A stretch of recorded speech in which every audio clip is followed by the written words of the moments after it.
Hi guys, this is our video on operating system. Our topic is semaphores and bounded buffer problem. By the way, my name is Sachin Mamdapur. Hi friends, I am Rahul Malaik. Hi guys, this is Prakash. Now we will know about the semaphores. Coming to semaphores, it's a type of generalized lock. Its main synchronization primitives are used in Linux or Unix operating systems. Semaphore consists of a positive integer value. A semaphore is a variable that apart from initialization is accessed only through two subatomic operations, those are wait and signal.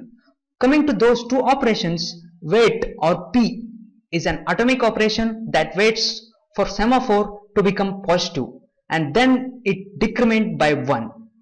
Then the other operation is signal or V. It is an atomic operation that increments the semaphore by 1 and wakes up a waiting thread at P if any. Moreover, these operations were originally termed as P for wait and V for signal. Those are all taken from the Dutch languages. Those are proben, which means to test, and vergon, which means to increment. We have known about the semaphore variables. Now we will discuss the difference between the semaphore variables and the integer variables. Semaphore variables are not having any negative values like our normal integer variables like the -2, -3, -4, etc. And the semaphore variables contain only operations, those are P and V, like example that is wait and signal respectively. And the operations in the semaphore are all atomic, which contain those two P and V. Here the two P calls cannot decrement the value below 0. A sleeping thread at P cannot miss a wake up from V or the signal. We have learnt about the semaphores, but we have to know where to apply those. Before going to the application of those semaphores, we have to see about the race condition and the critical section first. Race condition, it is just like a kind of a bug. It only occurs under certain timing conditions and the output depends on ordering of thread execution. As you know, the threads are used for executing the processes concurrently. More concretely, two or more threads access a shared variable with no synchronization and at least one of the threads writes to the variable. The most important topic is the critical section. Critical section is a section of code that must be executed by only one thread at a time. Suppose if more than one thread executes at a time, then we will have a race condition that we discussed before. We will discuss this critical section in near future in detail by taking one example. There is another thing known as the binary semaphores. A binary semaphore is initialized to 1. Wait operation or the P waits until the value of the binary semaphore is 1. When it exits from that P, it is set to 0. Further, when it goes into the V operation or the signal operation, the value will be set to 1. Further, V wakes up a thread waiting at P. We will see the vital part of this uses of the semaphores. Semaphores are usually used to achieve mutual exclusion. What is this mutual exclusion? Mutual exclusion is nothing but suppose a process Pi is executing in its critical section, then no other processes can be executing in their critical sections. Semaphores has an initial value of 1. Wait or P operation is called before critical section.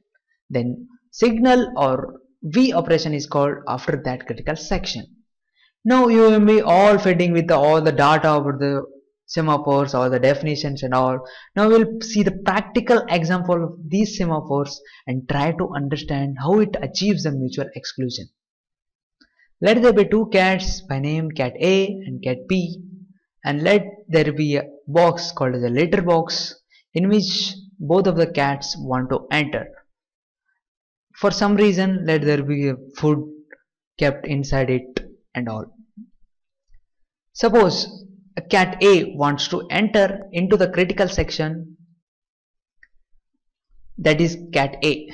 By making the sound purr, it wants to enter into this. Hey, I want to enter into the critical section and I want to eat something. Oh, then at that time, first this letterbox, we will use it as a semaphore variable, and it is initialized to 1 before. When the cat A wants to enter into the critical section, this semaphore variable must be gone into an operation of wait. As we discussed before, this wait operation, what it does is, or P operation, what it does is, it decrements the value of the semaphore variable by 1. Here I am showing here letterbox 1 is tending to 0. After this execution, it will be set to 0. See, it will enter into the critical section, or in the example it will enter into the letterbox. See, the letterbox variable will be set to 0. And when it is inside that critical section, suppose the cat B comes. By making a sound meow meow, I want to enter into that critical section, but it cannot. Why? Because one cat is already there inside. This is a letterbox and it is just like a critical section, and this cannot enter when it is inside. When it can, cat B can enter when only cat A gets out of this letterbox, then only it can enter. When the cat A goes out of this, only when it executes this signal operation or the V operation. When it executes this signal operation or the V operation, that letterbox variable will be set to 1, or it is incremented to 1 by which we discussed earlier. Another use of semaphores is synchronization. That is, it enforces some order between threads which will yield to synchronization. Let there be two threads, T1 and T2. As I explained before, these threads are used to execute processes concurrently. Let there be two threads, T1 and T2. Let us say first T1 executes. There is a turn for T1. That here is do X. That is that just means execute X. When this happens, the turn will go to T2. It will execute wait for X. Until X executes, nothing can be done. After some time, this X executes, and as there is a turn for T2, there will be an operation or the process that is doing of Y.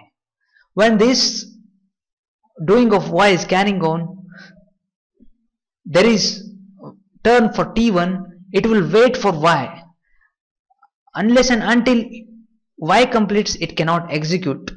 That is what the critical section does. Whenever one process is there inside the critical section, another process cannot enter. Thus, it will achieve the mutual exclusion principle. And when the Y completes, there is a turn for T1 to execute Z. And this whole cycle, T1, T2, T1, T2, and the turns between those two, it will execute infinitely. That is, do Z and then wait for Z, and after the Z has done, some other process, here some other process or waiting is carrying on just to execute the processes concurrently and achieve mutual exclusion. Now we will take into the synchronization issue. Again we will take the cat here. This time the cat is not eating, rather it is dancing. Say for example, the cat is listening a music. Na na na na na na na na na na na na na na. Yeah, it is listening this music. The cat dances by moving its left paw and right paw in either of the directions. For this we are using two semaphore variables, wait left and wait right. Both are initialized to 0 here. These left paw and the right paw are considered as the two threads. Say earlierly there is a wait operation on wait left.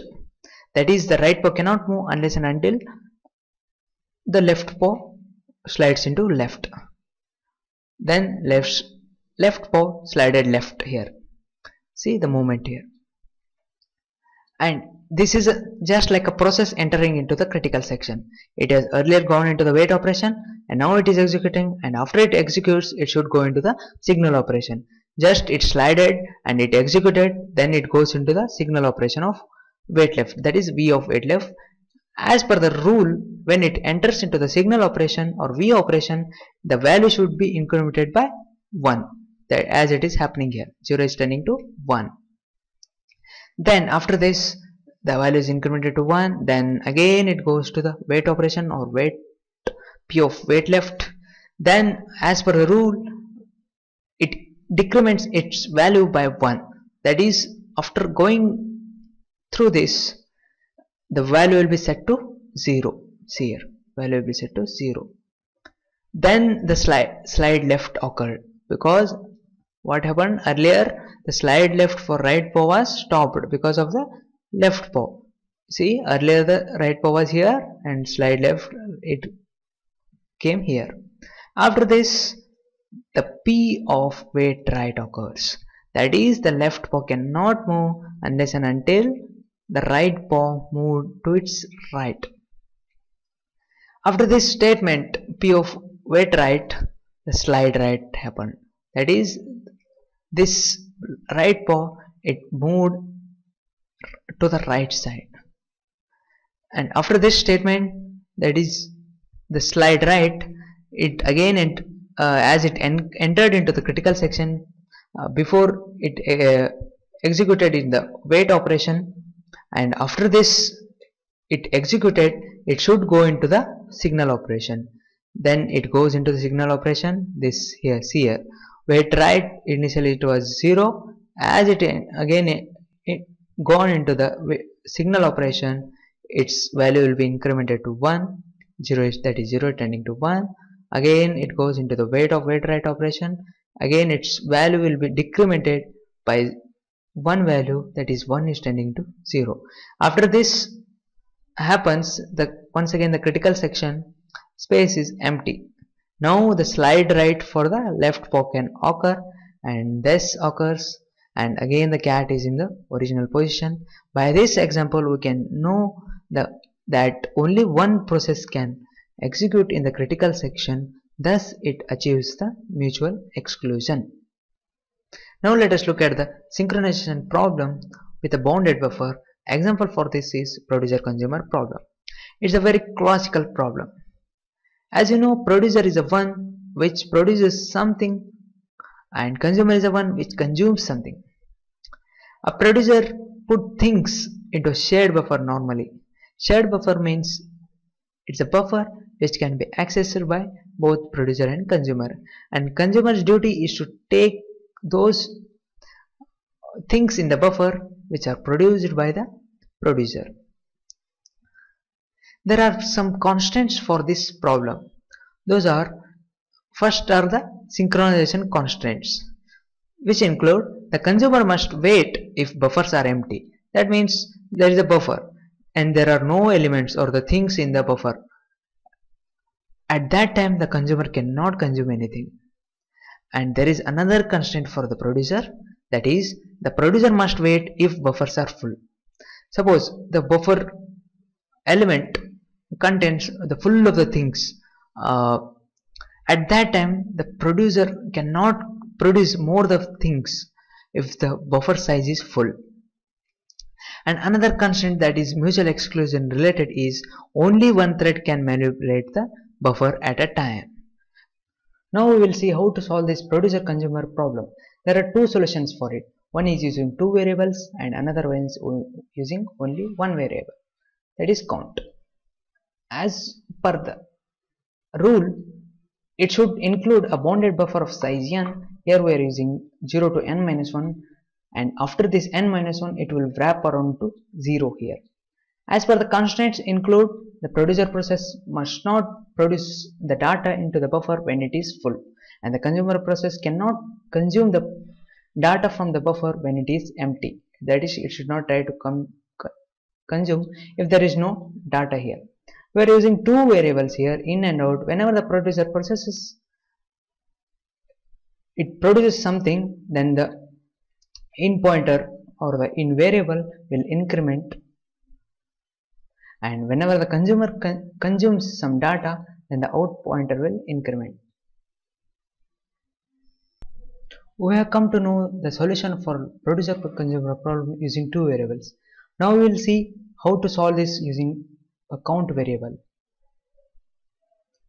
Here we are using a producer and a consumer program for this, and you are using the count variable. Whenever the producer produces something, it increments the count, and whenever consumer consumes something, it will decrement the count. But the only one process can happen at one time. Here we are using the main program, and here we are calling the produce function. Here is it, void produce, and we are using the two variables int who and x. This is for file f*fv, which is helpful in file opening and closing operations. F equal to f1 of buffer.txt, that we are using the because of the storing the count variable in this file, and we are scanning the value of x in that buffer.txt. Suppose that x is less than 10, means this indicates our size of buffer. If it is less than 10, then increment the x value and print that the item produced is so much, and then again write into that buffer.txt, that is fprintf fe %e, x. This will again print into that. This x is nothing but here count variable here, and then f close of and then there is some sleeping operation after the produce, so that the output will be clear somewhat. And there is a consumer program like this only. There is a main program, and consumer consumes, and it is written into a function called a consume. Here inside consume there is int variable y, again f file star fe, opening the file of buffer.txt and reading it, and then scanning the value of y inside it. Suppose the y is greater than 0, then only it can consume. What is the value of its consume? Here we are decrementing the previous value in the buffer.txt, and that will again be printed here. Again that modified value will be writing into the buffer.txt, and that is printing here into the file, and then close and then sleep. Slide snapshots we have put here. Item 1 produced, so on up to 10 item is produced, and then 9 to 0 items are consumed from the consumer. This is a solution using count, or in our case it's a x variable. Thank you.